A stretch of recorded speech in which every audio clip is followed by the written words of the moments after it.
الرجيم بسم الله الرحمن الرحيم أفتطمعون أن يؤمنوا لكم وقد كان فريق منهم يسمعون كلام الله ثم يحرفونه من بعد ما عقلوه وهم يعلمون وإذا لقوا الذين آمنوا قالوا آمنا وإذا خلا بعضهم إلى بعض قالوا أتحدثونهم بما فتح الله عليكم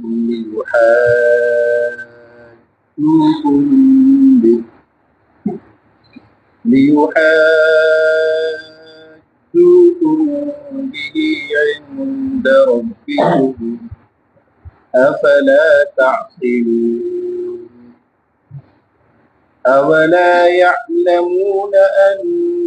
الله يعلم ما يسرون وما يعلنون ومنهم أميون لا يعلمون الكتاب إلا أماني وإن هم إلا يظنون فويل للذين يكتبون الكتاب بأيديهم ثم يقولون هذا من عند الله ليشتروا به ثمنا قليلا فويل لهم مما كتبت أيديهم وويل لهم مما يكسبون وقالوا لن تمسنا النار إلا أياما معدودة قل أتخذتم عند الله عهدا فلن يخلف الله عهده أم تقولون على الله ما لا تعلمون بلى من كسب سيئة وأحاطت به خطيئته فأولئك أصحاب النار هم فيها خالدون والذين آمنوا وعملوا الصالحات أولئك أصحاب الجنة هم فيها خالدون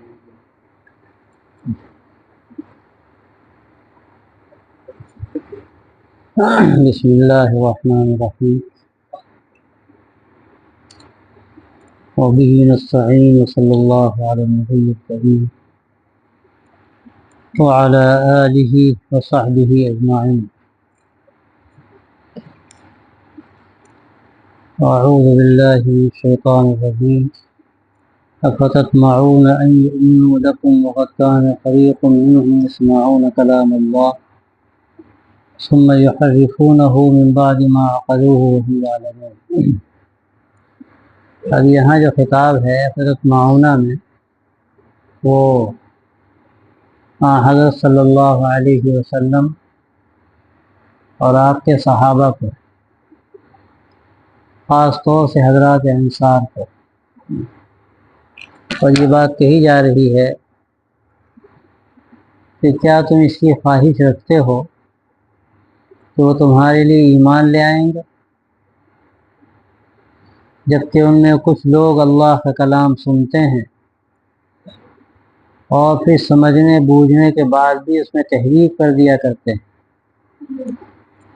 حالانکہ وہ جانتے ہیں، کیونکہ حضرات انصار سے ان یہودیوں کا بڑا تعلق رہا تھا اور ان سے معاہدے تھے اور یہودیوں سے ہی انہوں نے یہ بات سنی تھی ایک نبی آنے والا ہے، اور اس کی علامتیں بھی انہوں نے بتائیں۔ تو جب حضرت صلی اللہ علیہ وسلم سے ان کی ملاقات ہوئی مکہ مکرمہ میں حضرات انصار کی اور تو خزرج کے قبائل، محسوس کیا انہوں نے کہ یہ وہی نبی ہیں جن کی بشارت تورات میں موجود ہے، اس کا تذکرہ یہودی کرتے رہے ہیں۔ ان کو اللہ نے توفیق دی، جو اطلاع کرنے والے تھے وہ تو پیچھے رہے، اور وہ چونکہ کھلے دل کے لوگ تھے، انہوں نے دیکھا کہ پوری جو علامتیں ہیں منطبق ہوتی ہیں، تو انہوں نے حضرت صلی اللہ علیہ وسلم پر ایمان قبول کیا۔ تو اب وہ یہ چاہتے تھے کہ یہ یہودی جن کے ذریعے سے ہمیں چیزیں معلوم ہوئیں اور یہ ہمارے درمیان رہے ہیں، ہم نے ان کو بہت کچھ ان سے سیکھا ہے، ان کی ایک حیثیت رہی ہے، تو اگر یہ ایمان لے آئیں تو بہت اچھا ہے۔ تو ان کو بڑی خواہش تھی حضرات انصار کو خاص طور سے۔ واقعی ہے کہ اللہ کے رسول صلی اللہ علیہ وسلم کا جو حال تھا وہ تو ایک فرد کے بارے میں، پوری انسانیت کے بارے میں، کہ کوئی بھی ہو، کسی خاندان کا ہو، کسی مذہب کا ہو، کسی قبیلے کا ہو، تمنا تھی آپ کی کہ سب ایمان میں داخل ہے۔ اور اس کا ذکر قرآن مجید میں بارہا آیا ہے کہ اگر وہ ایمان نہیں لاتے تو لگتا ہے کہ آپ کی جان نکل جائے گی، آپ اپنی جان دے دیں گے ان کے پیچھے۔ تو آپ صلی اللہ علیہ وسلم کی تو تمنا ہر ایک کے بارے میں یہی، اور صحابہ کا بھی وہی مزاج بنا تھا،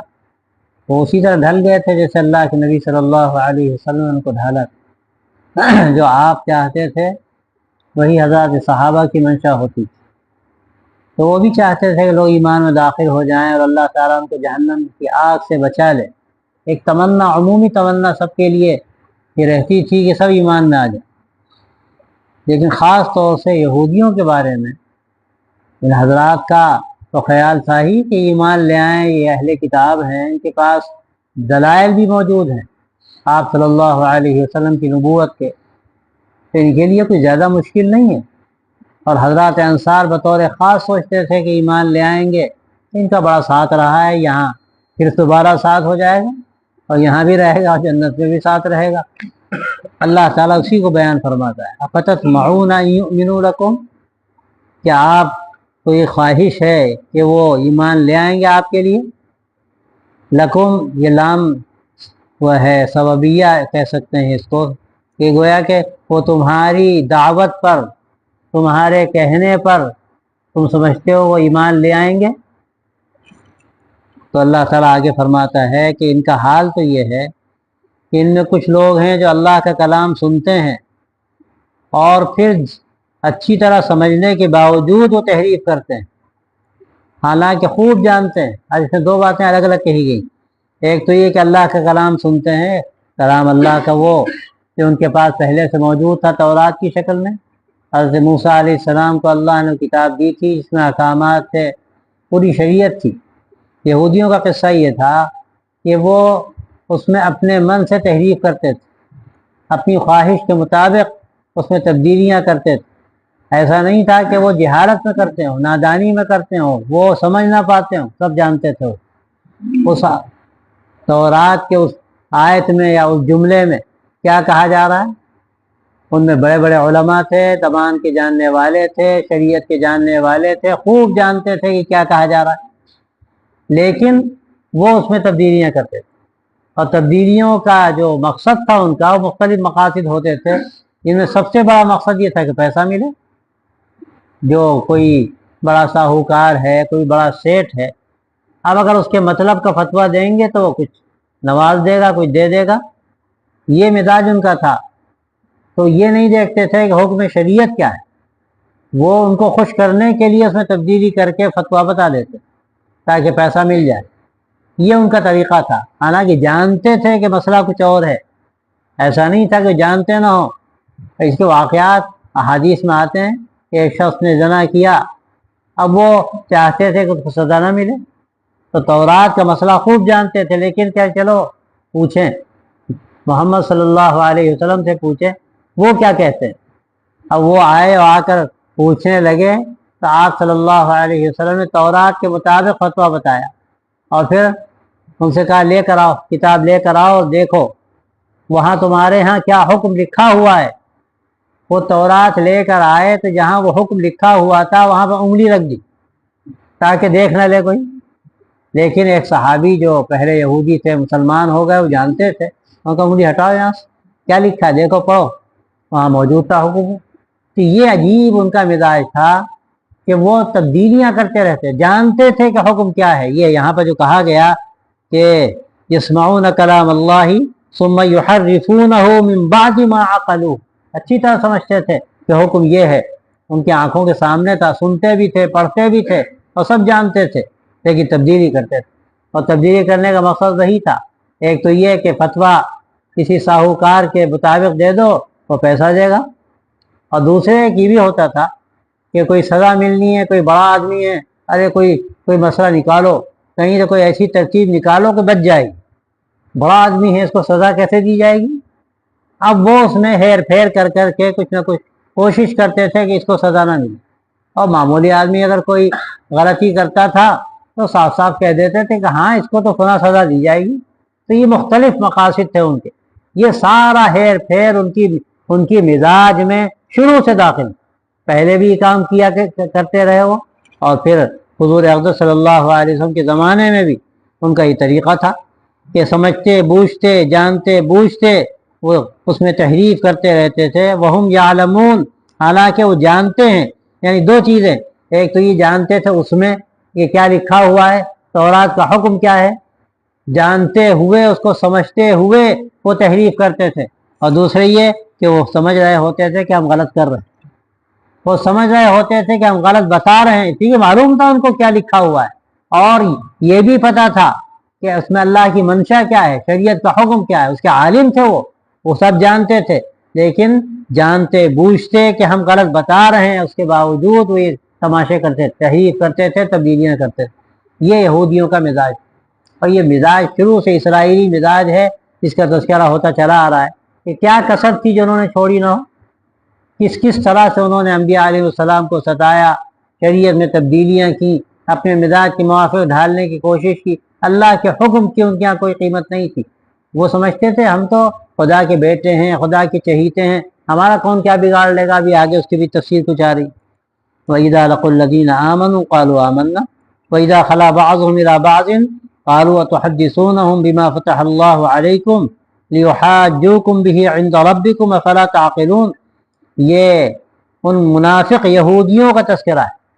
منافق دونوں طرح کے تھے، یہودی بھی منافق تھے وہاں مدینے میں، اور دوسرے بھی تھے بہت سے مشرک جو منافق تھے.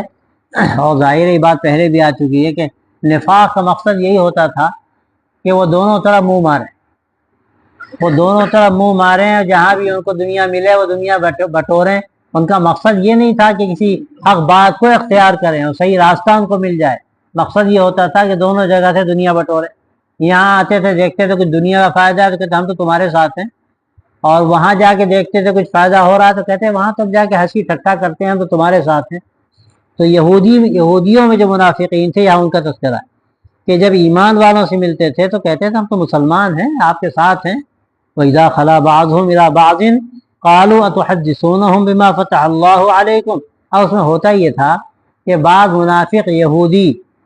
اپنے آپ کو پکا مسلمان بتانے کے لیے بہت سی تورات کی باتیں نقل کرتے تھے کہ ہاں تورات میں لکھا ہوا ہے کہ ایک نبی آنے والا ہے، ایسا ہوگا ایسا ہوگا، اس کا نام احمد ہوگا جو انجیل میں لکھا ہوا ہے. اور تورات میں جو بشارتیں تھیں وہ آیتیں موجود تھیں، چھپاتے تھے ان کا تذکرہ، اور پھر وہ علامتیں جو بیان کی گئیں ان کا تذکرہ. تو جا کے مسلمانوں سے کہتے تھے کہ ہاں ہاں ہمارے کتابوں میں سب لکھا ہوا ہے. اب اس کے بعد ہوتا یہ تھا کہ جب آپس میں مجلس ہوتی تھی ان کی منافقوں کی تو دوسرے منافق ان سے کہتے تھے تمہارا دماغ خراب ہو گیا، تمہیں ہوا کیا ہے، تم جا کے ایسی ایسی باتیں ان کو بتاتے ہو جو ہمارے یہاں لکھی ہیں، تم گویا ان کو دلیلیں دیتے ہو. کیسی بیوقوفی کا کام تم کر رہے ہو، کیسی حماقت کا کام کر رہے ہو کہ گویا ان کو ہتھیار دے رہے ہو. یہ تم دلیلیں ان کو دے رہے ہو تو وہ تو تمہارے رب کے حضور دلیل تم پر ہی قائم کریں گے، گویا کہ تم نے اپنے خلاف ہتھیار دے دی. اب یہ ان کا جو آپس میں مشورہ ہوتا تھا، سازشیں ہوتی تھی، تو اس میں سارے تماشے ہوتے، کچھ تو فائدہ اٹھانے کے لیے بتا دیتے تھے کہ دوسرے جو منافق تھے یہودی تھے آپس میں ملتے تھے تو کہتے بھائی تم نے کیوں بتا دیا جا کے، اب تم نے ایسی چیزیں بتا دی کہ ان کو ہتھیار مل گیا، اب وہ تو ہمارے خلاف دلیل قائم کریں گے، اور کہاں دلیل قائم کریں گے؟ اب اس میں دونوں باتیں مفسرین کہتے ہیں اور دونوں باتوں کا احتمال ہے کہ کل قیامت میں اللہ کے حضور میں کہیں گے کہ سارے دلائل تورات میں موجود تھے، اس کے باوجود ہی ایمان نہیں لائے۔ اور دوسری بات یہ بھی کہی جا سکتی ہے کہ اسی دنیا میں بعد میں ہم کو پکڑیں گے اور کہیں گے، بہت سی یہودیوں سے کہیں گے یہ دیکھو تمہاری تورات میں سب لکھا ہوا ہے، اس کے بعد بھی تم نہیں مانتے،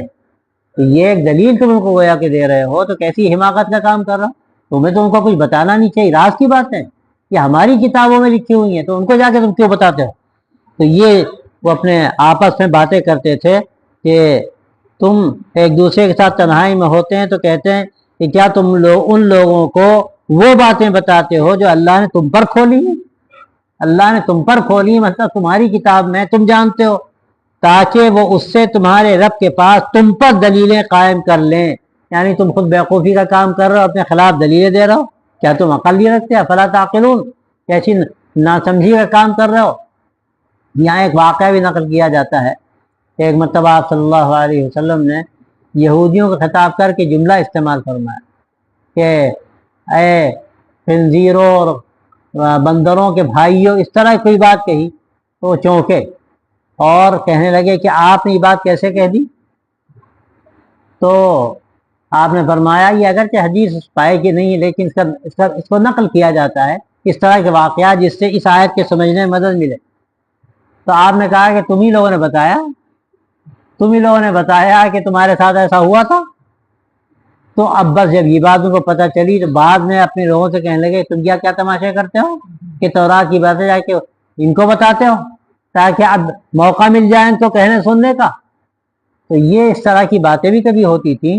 اور باقی یہ ان کی آخری درجے کی ناسمجھی کو اور مغزی کیا کہا جائے، ان کو ایک طرف تو بہت ان کو دعوت ہے اپنے عاقل ہونے کا اور صاحب فہم ہونے کا، لیکن بعض مرتبہ وہ ایسے کام کرتے تھے بچوں والے کہ سمجھ ہی نہیں آتا ان کی عقل ہے کہ نہیں۔ اب یہاں جو بات وہ کہہ رہے ہیں لیحاجوکم بہ عند ربکم، کہ تمہارے رب کے پاس وہ دلیلیں قائم کر لیں گے، تو کوئی پاگلوں سے پوچھے کہ اللہ تبارک و تعالیٰ کو کیا کسی چیز کو کے بتانے کی ضرورت؟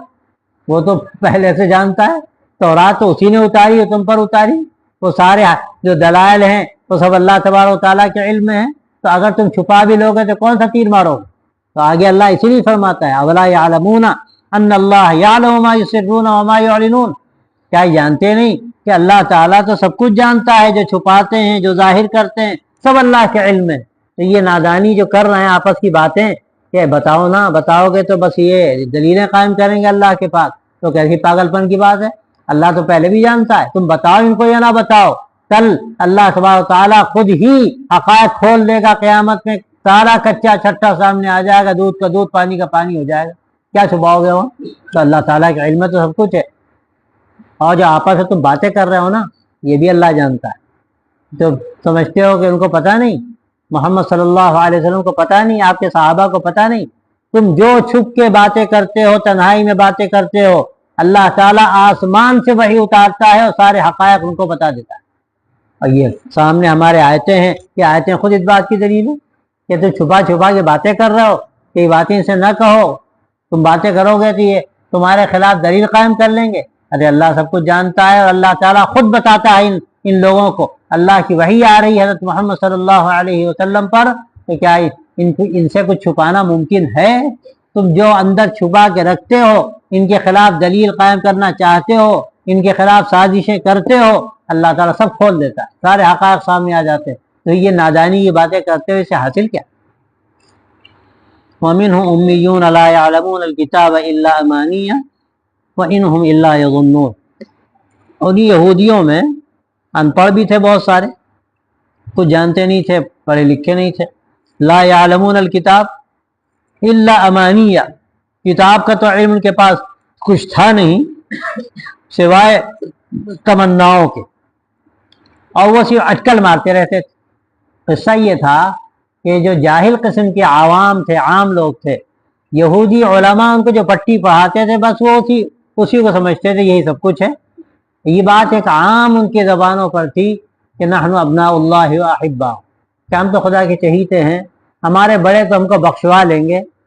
ہمارے بڑے بڑے نبی گزرے ہیں وہ سب ہم کو بخشوا لیں گے، ہمیں آگ چھوئے گی ہی نہیں۔ اس کا ذکر بھی آگے آ رہا ہے کہ لن تمسنا النار الا ایاما معدودہ، ہمیں تو تھوڑے دنوں کے لیے آگ چھوئے گی، آگ کی مجال کہ وہ ہمیں ستائے، ہمیں اس کے ذریعے سے عذاب دیا جائے، یہ ہوگا ہی نہیں۔ تو یہ باتیں جاہلوں میں پھیلا رکھی تھی انہوں نے، اور اس طرح پھیلا رکھی تھی تو وہ کہتے ہیں جو چاہو کرو، اپنی دنیا کماؤ بناؤ، جھوٹ بولو سچ بولو، مانو نہ مانو، آخری نبی ہیں، کون سے نبی ہیں ہم تو نہیں مانتے، ساری باتیں کرو، اور باقی ہمارے لیے تو اللہ نے بخشش پکی کر دی ہے، ہمیں کون کیا کرے گا۔ یہ اٹکلیں مارا کرتے تھے وہ یہودی جو بالکل بیچارے کو جانتے ہی نہیں۔ تو یہ ساری باتیں ان کے بڑوں نے، ان کے علماء نے ان کو پڑھائی تھی، جس کے نتیجے میں ہو رہا ہے غور کیا جائے تو یہ جو باتیں بنو اسرائیل کے بارے میں حضور قرآن مجید میں نازل ہوئی ہیں، حضور اقدس صلی اللہ علیہ وسلم پر جو آیتیں اتری ہیں، بالکل آج سچی بات یہ ہے کہ بڑی حد تک اس امت پر بھی بہت سی جگہوں پر اس کا انطباق ہوتا ہے۔ آج بھی صورتحال کتنے علماء ہمارے اسی امت کے علماء حضرت صلی اللہ علیہ وسلم کے ماننے والے جو دعویٰ کرتے ہیں، ان کا حال بالکل یہی ہے جو ان آیتوں میں بیان کیا گیا۔ ایک طرف وہ جانتے ہیں، انہوں نے کتاب و سنت کا علم حاصل کیا ہے کچھ نہ کچھ، اور مسائل سے واقف ہیں، لیکن پیسہ کمانے کے لیے وہ غلط فتوے دیتے ہیں،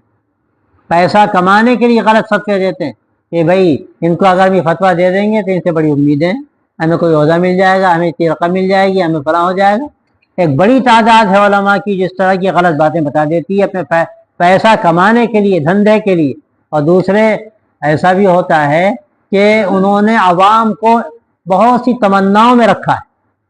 عوام کو بہت سی تمناؤں میں رکھا ہے، جس میں ایک تمنا یہ بھی ہے کہ ہم تو اللہ کے نبی صلی اللہ علیہ وسلم کے ماننے والے ہیں، ہمیں آگ کہاں چھوئے گی، آگ کی مجال،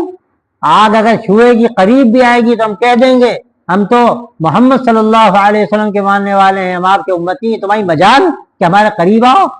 یہ تقریباً وہی صورتحال ہے جو اسرائیلیوں کی یہاں بیان کی جا رہی ہے۔ اللہ تعالیٰ آگے بات بھی کو صاف کر دیتا ہے کہ یہ سب نہیں چلتا،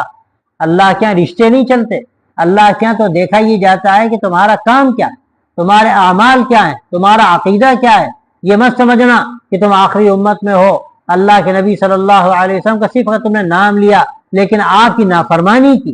آپ کے دیے ہوئے عقائد کو توڑا اور مروڑا، اور زندگی بالکل حضرت صلی اللہ علیہ وسلم کے بتائے ہوئے طریقے کے خلاف اختیار کی، تو کیا تم سمجھتے ہو کیا اللہ کے نبی صلی اللہ علیہ وسلم تمہیں بخشوائیں گے؟ اللہ کے نبی صلی اللہ علیہ وسلم برات کا اظہار کریں،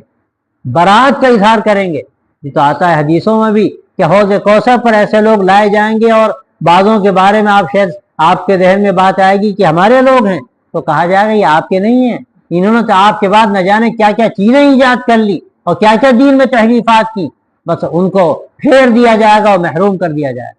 تو ایک بات طبقہ آج بھی ہمارے لوگوں میں ہے کہ جو غلط باتیں بتاتا ہے اور اس میں معمولی کوڑیوں کے لیے، دنیا کی معمولی کوڑیوں کے لیے وہ دین بیچتا ہے اور عوام کو گمراہ کرتا ہے، اور ایسا عوام کو گمراہ کرتا ہے تاکہ ان کی روٹی روزی چلتی رہے کہ اگر کوئی صحیح بات بتائی جائے تو کہتے ہیں ارے یہ تو نبی کو مانتے نہیں، یہ تو نبی کو مانتے نہیں۔ کوئی پوچھے کہ نبی کو یہ مانتے ہیں یا تم مانتے ہو، نبی کو ماننے کا مطلب کیا ہے؟ اللہ کے رسول صلی اللہ علیہ وسلم جو دین لے کر آئے، جو شریعت لے کر آئے، جو عقیدہ لے کر آئے، جو نظام زندگی لے کر آئے، جو جتنا زیادہ اس کے قریب ہے وہ نبی اکرم صلی اللہ علیہ وسلم کا ماننے والا، اور جو جتنا زیادہ اس سے دور ہے گویا کہ وہ آپ سے دور ہے،